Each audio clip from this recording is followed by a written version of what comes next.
Welcome to the Project Obsidian Incident Response module. Today, the title of our talk is It All Starts Here, Scoping an Incident, where I will be going into detail about how to scope an incident and triage before you actually jump into the real meat of the analysis. So with that, I'm going to be going into a little bit of background about the kind of resources and different portions of this talk so that everybody's kind of on the same page as I get into the actual scoping and triage conversations a little bit later on. The first one is really around the investigator mindset. This is not anything new. I think most of us kind of naturally do this, but this is really just putting words to that thought process. So the first thing is really understanding that whenever you're going into an investigation, that you should be creating some kind of hypothesis. It's not always very obvious. It's not always very clear on what questions you should be asking. But the more you do this, I think you kind of get that feeling of, oh, this looks like X because of this, or this looks like initial access through RDP, or this looks like ransomware. As you do more and more investigations, you kind of get that understanding of what something may be, and you can create good hypothesis, which then leads to a more structured and strategic analysis versus just jumping into something and not really having an idea of where to start looking. So, of course, step number one, creating a hypothesis. Moving on past that is really understanding what evidence you're going to need to prove it. So, of course, you could have any hypothesis in the world, but if you want to prove anything in IR, you need the evidence to back it up. So, as you are going through this, you also need to understand what type of evidence you are going to be able to prove that RDP took place or that this phishing email is malicious. How do you prove that this is actually um, something that is malicious versus just stating that as your opinion? And then step number three, which is almost more important, is determining if that evidence is even attainable. Are there logs in place to be able to prove that this happened? Can you prove that that domain was malicious? Can you prove that these emails were sent externally? Whatever it may be, you need to be able to prove what actually happened with the evidence that you have in hand. And in some cases, you may not have any evidence at all. So then you move into step four, which I think where most people tend to jump right in is just reviewing and analyzing the actual evidence itself. This is something that I think a lot of people enjoy doing. This is what we talk about when we're talking about technical investigation. But a lot of times when you're doing this, you are missing out on a lot of good detail that could be gathered if you just took the time to step back and understand what type of evidence would even be helpful to understand the situation. And then step number five, the last thing you do once you have a hypothesis is proving it, whether it is correct, it is incorrect, or the last one that I think a lot of people forget about, is it unable to be determined? That portion comes up a lot more in IR than you would think. A lot of times we have to create some kind of conclusion that we can't really determine what happened. The key to this is being able to determine why you can't determine what happened. Is it because you don't know the evidence that you would need to prove it? Or maybe the evidence you do know, but it is just unattainable at the time. That's why step two and three are so important to this, because oftentimes if you can't do step two or three, it jumps right into unable to be determined. And nobody likes that answer. But if you can give the answer of we can't determine the evidence, but if we had this evidence source, we would be able to find it, it still gives some kind of action that can be taken place versus just saying, I don't know, and throwing your hands up. Beyond that, I want to talk a little bit about the different life cycles that are common in IR.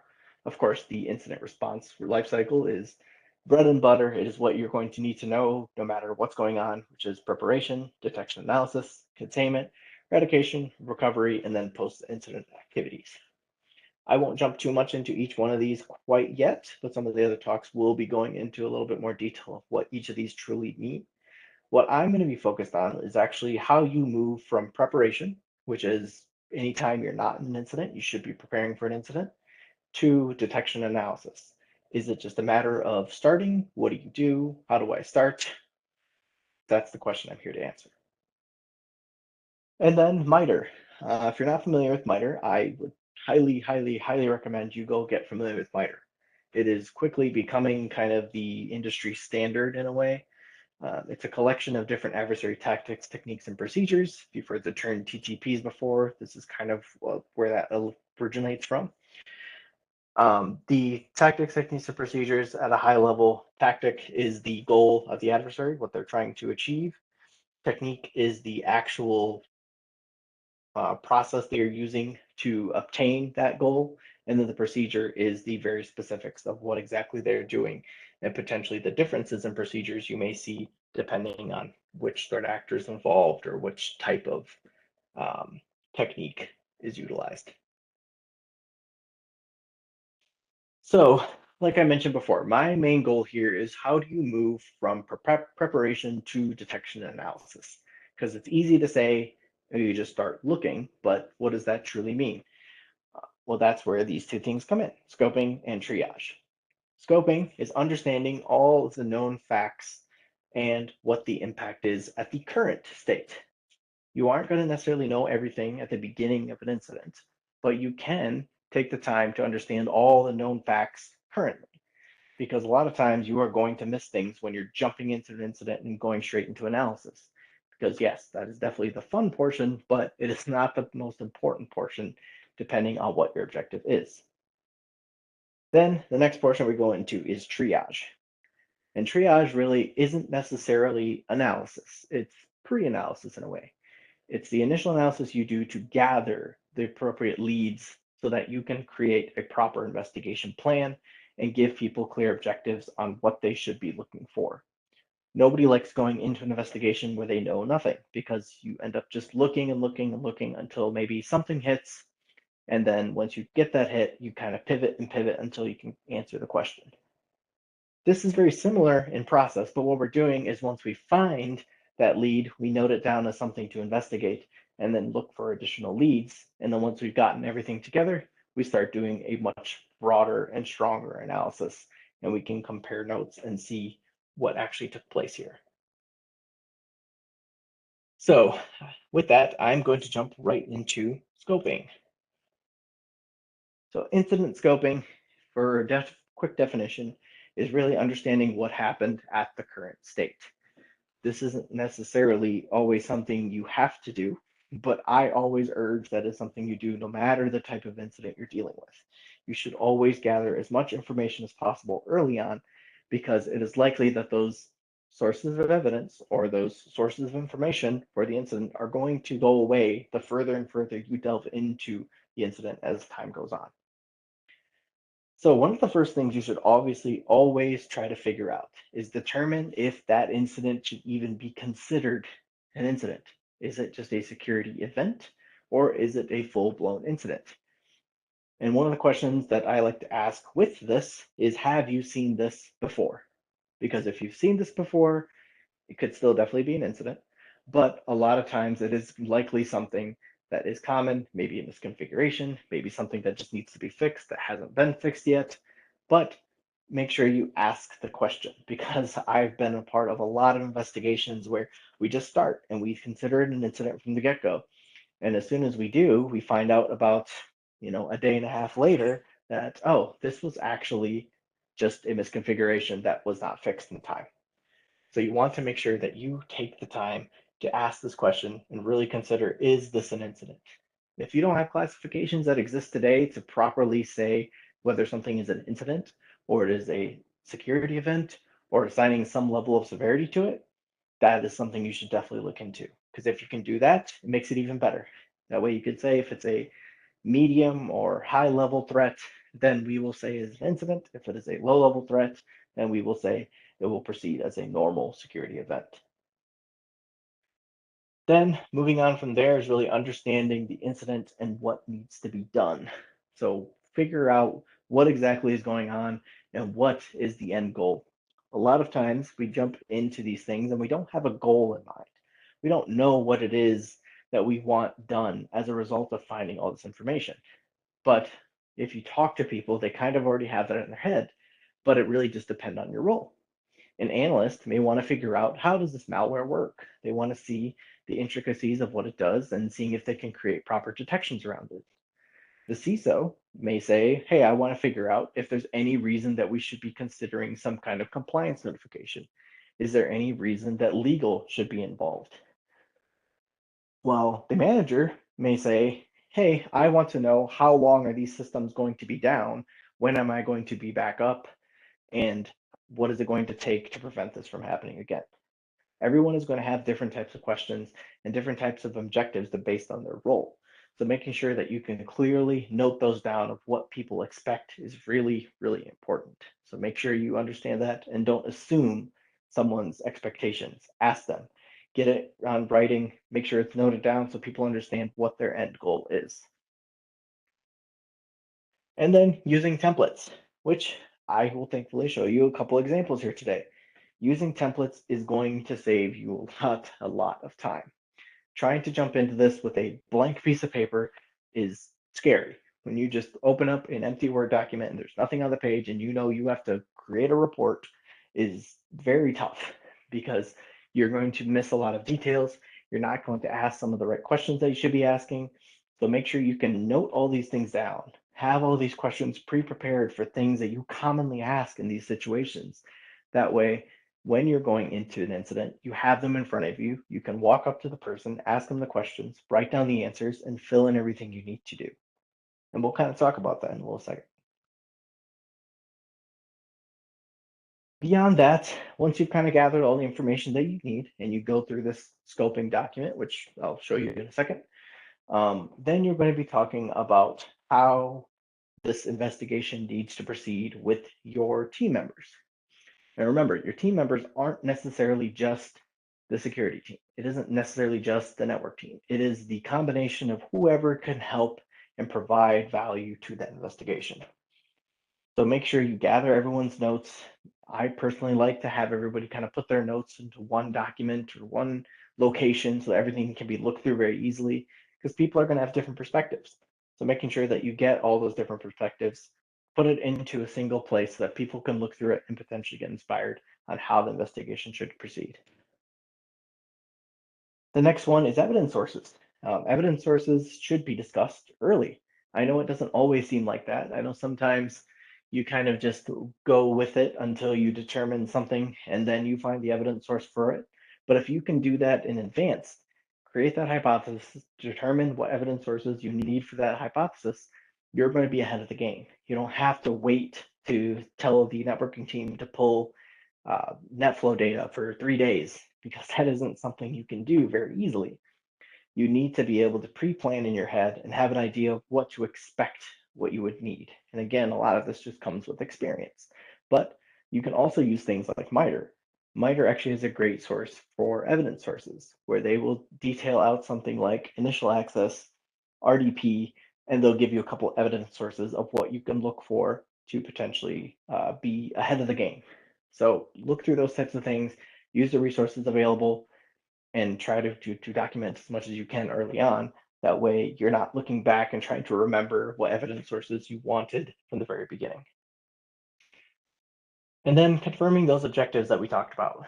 We're going to have different roles. People are going to have different objectives. Be very clear on what those objectives are going to be.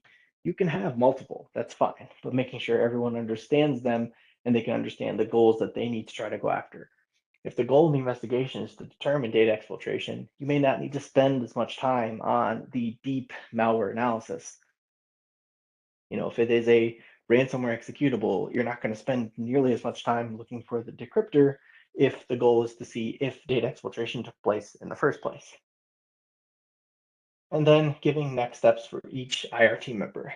These next two are kind of for whoever the incident commander is, whoever's kind of running the show.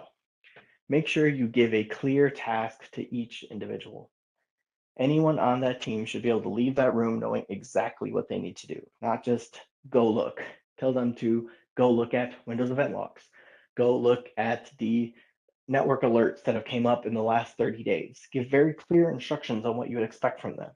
Sometimes you may not have exactly what you need them to do, but take the time to try to get as much information and give as clear as instructions as you can. Otherwise, people are just going to endlessly pivot until they get tired, not have any answers, and kind of burn out before you can actually get any real analysis done. And the last step here is really establishing a communication cadence. So once you've said, hey, go out and do these tasks, give them a time frame in which they should come back to you with something. They don't have to have answers by that point. They're not going to have their analysis completed by that point. Give a touch base so that you know how to go through these things, get the proper notes that you need, put them all down the way that looks beneficial. And then finally, you can use that information in these kind of either daily calls every 4 hours, every 8 hours, whatever your cadence may be. And you have a kind of set time frame in your mind of when you should start to wrap up your investigation, collect your notes, and then maybe move to something else. So with that, I'm going to jump into my sample for the scoping notes. So with this, keep in mind, we're going to be going through kill chain 1. We'll go into a lot more detail of some of these other kill chains in different presentations and some of the specifics.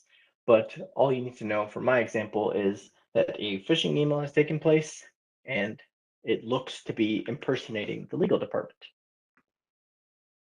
Jump over to here. So you can see, this is my template for scoping. It's not a detailed document. It's nothing super fancy. I'm not putting in special logos or graphics or anything like that. It's really just a way to organize my thoughts as I'm going through this. And I try to put a lot of these questions in an order that makes sense as if you're interviewing someone. So the initial questions are really all based around what are the types of questions that you're going to be asking someone or you want from them before you really, start the interview process. So the first one, of course, is, which organization's involved, who are the key members, when was this reported, who is assigned, who's kind of aware of the incidents going on, is there any special legal privileges that we need to be aware of? And the last question, which is probably the most important, what are the objectives? What do you need to know? And keep in mind, this is based on your first time talking or hearing about an incident. So you're not going to have all the answers right away, but having these pre-prepared gives you something to look at. So when you're at the end of the point of talking about whatever it is you need to with them, you can refer back to this document and say, okay, actually have a couple more questions and run through these. Then we get into the detection portion of things, which is where a lot of the meat of this comes from, because pretty much detection is why you're there. Somebody's detected something, now they're bringing you in to help investigate it. The first question here is, when was the incident detected? And this is a general statement. You want the time frame, but oftentimes I find when you ask this question or something similar, people will just start to talk. It will really just really go into all these details about things and describing the incident as much as they can from their head, which is fine. Don't interrupt them. Don't necessarily stop them and say, hey, I have very specific questions you need to go through. Allow them to talk, document as much as possible, and you might be able to answer a lot of these questions before you even get to them. So take the time, use this first bullet point that I would suggest as a incident summary bullet almost, so that when you're getting all this information, you can write everything down and you can kind of move it throughout the document later if you really need to. So you can see all the questions here are dependent on detection. We really want to emphasize how was this detected? Was this a manual process? What kind of information was a part of the detection? I've noticed a lot of times that when you're working on a case, somebody may say, well, we had alerts triggered for a specific system. Problem is, nobody actually looks at the actual alert until maybe, a day or two into the investigation. But make sure you gather what's initially part of that detection in most cases. So in this case, we see there's an email message and it's detailing a violation of an IT policy requiring additional action.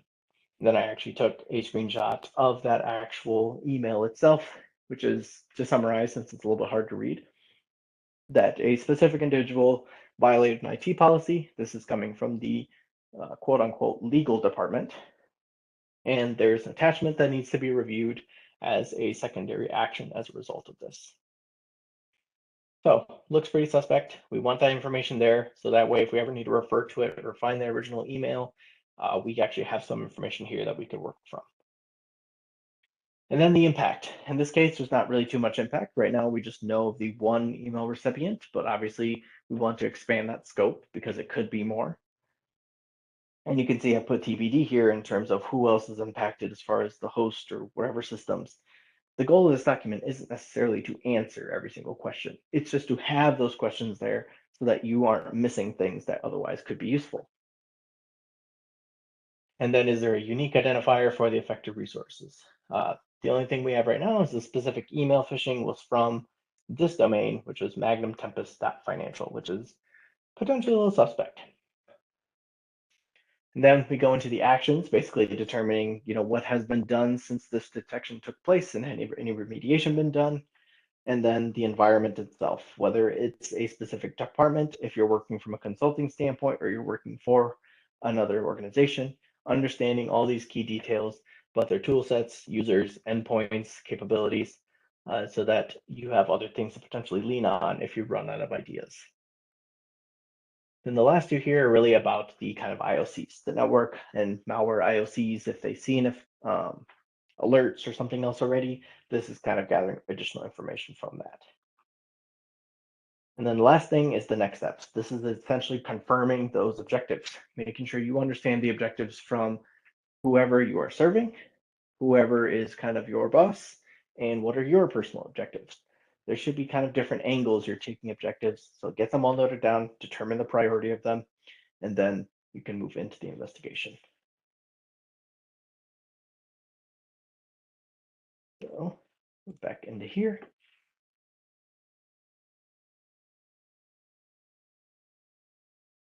All right. So now we are going to jump into triage. Speed up a little bit. So the first portion of triage, of course, is evidence collection. You have your scoping notes understood. You have all the information that you can obtain at this point. Now it starts to move into let's try to get some triage done, analysis to establish some leads.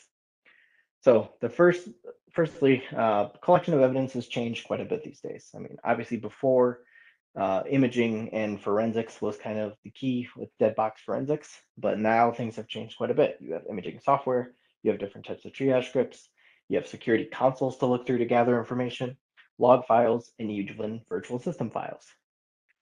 One of the things I've noticed is actually pretty important in this from the console standpoint is obtaining and providing access to these different consoles.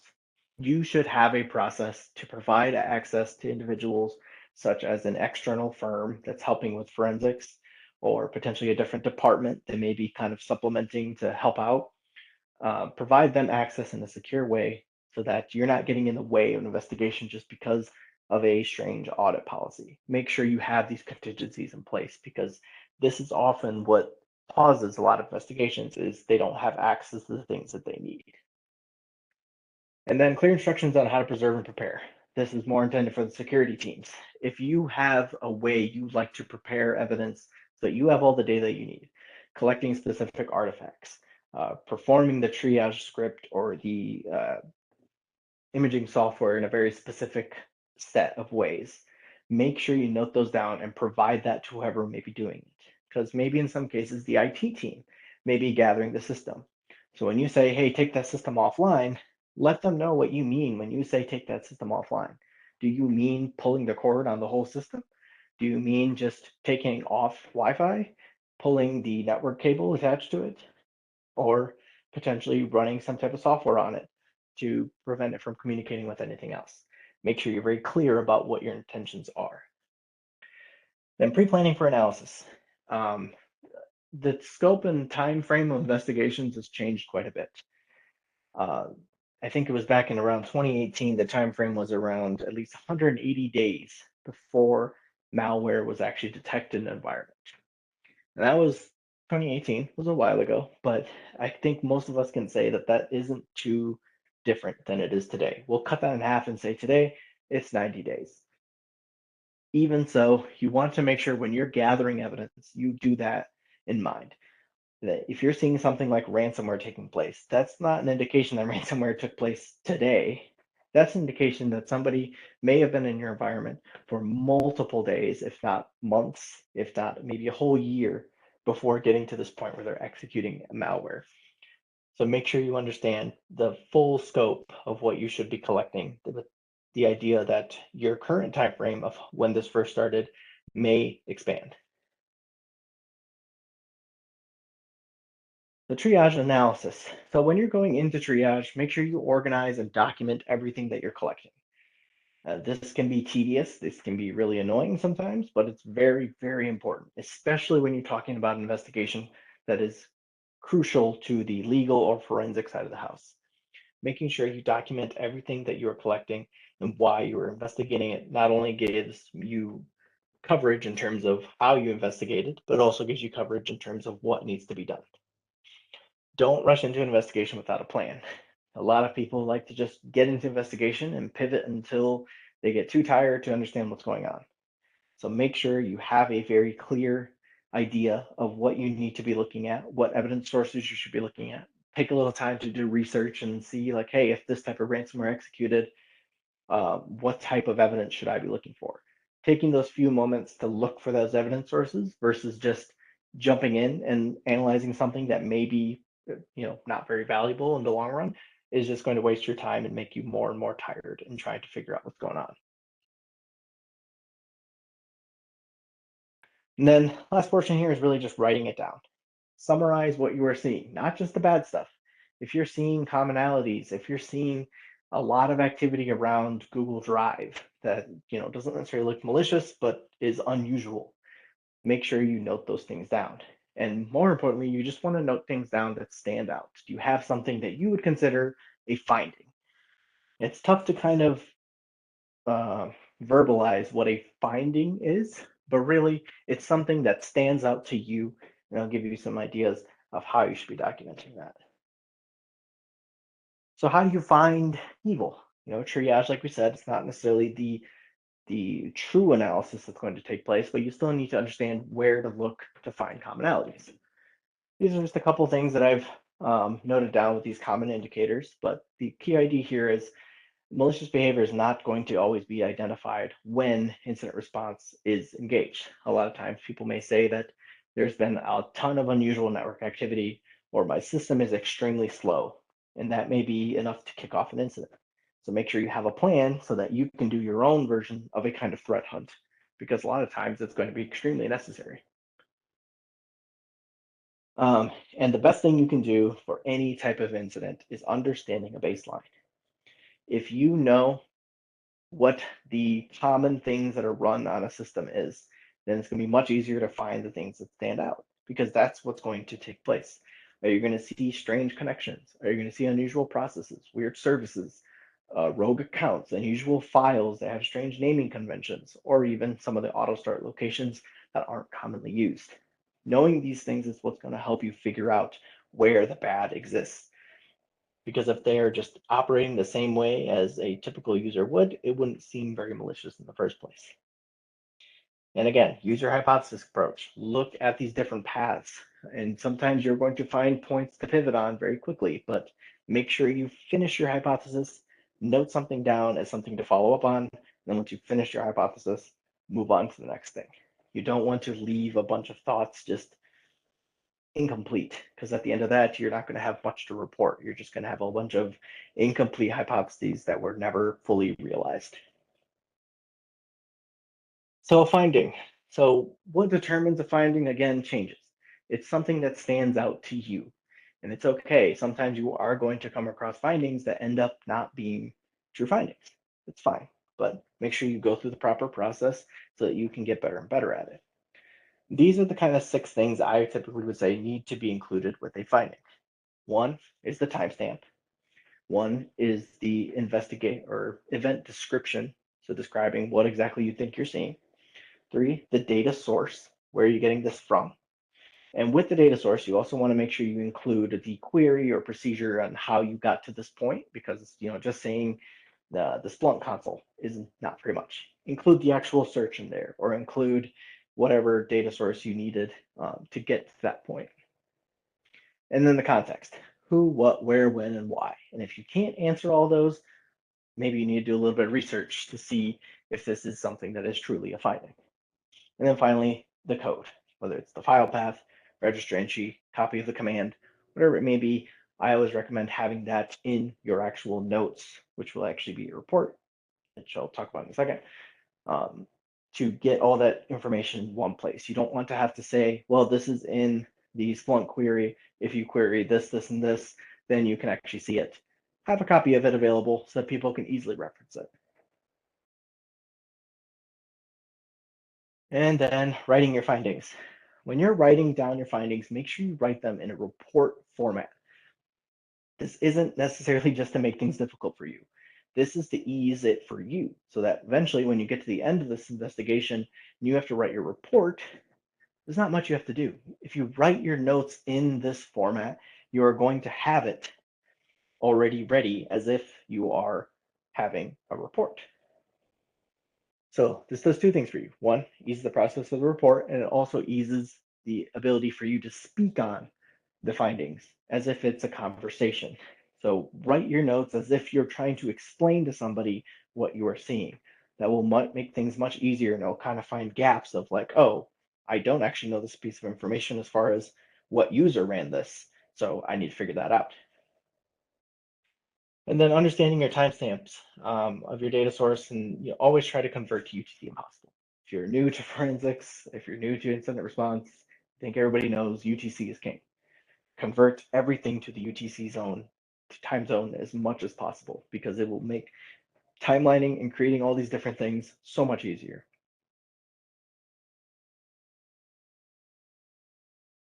Now I'm going to go through my investigation notes. So again, similar type of thing. Investigation notes are not anything overly complex. It's just a simple document to gather all the different areas. I personally like organizing it by the different consoles and logs you can go through, and then going into the hosts, and then having a small section for indicators. I do it this way. That way you can kind of separate things out based on specific hosts. But if you're looking at a wide scale investigation where you have 300 hosts that you're potentially looking at, then you can maybe do it by a specific indicator or something similar. So in this case, we're looking at kill chain 1 again. We're looking at email. And at this point, we don't have too many notes, right? We just looked at the scoping and we have a couple of pieces of data to add in here. And you can see I'm writing this in a very explanatory way. I want someone to be able to read this and be able to basically state what my investigation is. So at this time frame, 2022-02-12 T2110-06, which is UTC, because it's in that format. The team identified a suspicious email with the subject line, action required, organization IT policy violation. The email originated from the legal internal at Magnus Tempest Financial, which the team validated was not a legitimate organization domain. The email received by Amanda Nuensis, and the team is validating whether any similar emails were sent to other users. The contents of the email are noted below. Then a quick conclusion: the contents of the email appear to attempt to coerce the employee into reviewing a fake IT policy violation by reviewing an attachment to the email. That is written in that format. These are my notes. This is not a report. This is essentially what I want to include in my notes. That way, when I go through here, I have a lot of information I can already look through. Subject line, action required, organization IT policy. That gives me something to search on. I've listed out the important domain here, which is appears suspect. I've listed out the username that was affected. And all this information is put into a nice little paragraph format. So if someone said to me, hey, can you give me a quick write-up on what happened? Copy, paste, we're done. There's nothing else to do. You do this with each one of your findings, you're going to have an exceptional, well-written report at the end of all this. Beyond that, you can see the hosts. I organize some of the information in a similar way. The only difference here is that you have the host, some information about it, and I specify everything by the artifact. So for example, the Windows event logs, and then I'll have a section on Windows event logs, or the MFT, and I have that section on the MFT. Then at the very bottom, I like to include the indicators. So this is including all the different types of information. Indicators are organized by network, file, and the affected users, or associated users should say. So the IP address or DNS we know about right now, the domain magnustempest.financial. And I give a quick description basically saying, hey, it's a domain name associated with the sender of a fake IT policy violation, phishing email. That's all we know at this point. File, nothing associated currently at this point. We know that there was an attachment and that's something that needs to be reviewed. and then the users. So we know that there was a legal internal for Magus Tempus Financial, which was the sender, and then the Amanda Nunes account, which was the receiver. So the reason I do it this way is if someone needed information to search on, or you wanted to do some intelligence work, you can utilize this section to quickly kind of dissect that information and look to see, is there anything else that we should be searching on? And that's it. It's nothing overly complex. It's nothing incredible, or, it's not the most, detailed report in the world that goes into all these specifics. You can definitely be even more detailed than I am here. It just gives you a starting point on where you should be looking from.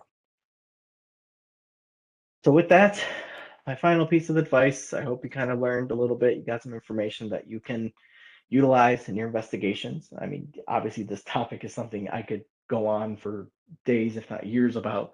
So please, if you have any questions, please let any of the other team members know, and they can give you my information in a way that you can contact me and we can talk through this. But my final piece of advice here, take a breath. Pat yourself on the back. These investigations are tough and can take a lot out of you. These steps I described are not necessarily easy to do. It's something that takes time as you go over it over and over and over again, where you get into a flow state of how to do this time and time again. Next thing is really step away from things. I can't tell you how many investigations I've been on thinking I'm so close to figuring something out. And I take a quick 20-minute walk, come back to my system, open it up, and I'm like, oh, there's the answer right there. Sometimes you just need to give your brain a little bit of time to recharge, get back to that point that you need to, and then you will be good to go.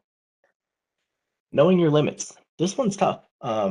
Understanding where you exceed and where you may need help. For example, for myself, I'm not the best at deep malware analysis. So I know if I'm getting into a situation where I find some malware, I can do a little bit of analysis, but ultimately I may say, hey, I need to bring in someone else that can do stronger analysis. That is what's going to make your team stronger. You want to be able to do as much as possible, but you don't need to do everything. You have limits. Everyone has limits. Try to divvy it up as much as possible in a way that everybody can succeed and get to the answers that we need. And again, the last thing here is ask for help, whether it's about this presentation itself and understanding the steps to it, whether it's figuring out details on how to do investigations better, whether it's you just don't have the time and you don't know if you're looking at the right things, ask for help. It's fine. All of us go through this. This isn't new. The more you can ask these types of things, it just makes you better at what you do. So the next time it comes up, you know exactly what to do, and you're going to be the person helping others. So with that, I appreciate everyone's time. If you have any questions for me, please let one of the team members know, and I'm sure they can get you my information if you really need it, or you can ask any of their team members. They're all exceptional people here that know all about incident response. So enjoy your time here. We'll go through some of the other modules and some of the other talks, and as you learn things, you get better and better at what you do. So thanks again for your time, and we will be going into the next section after this shortly after.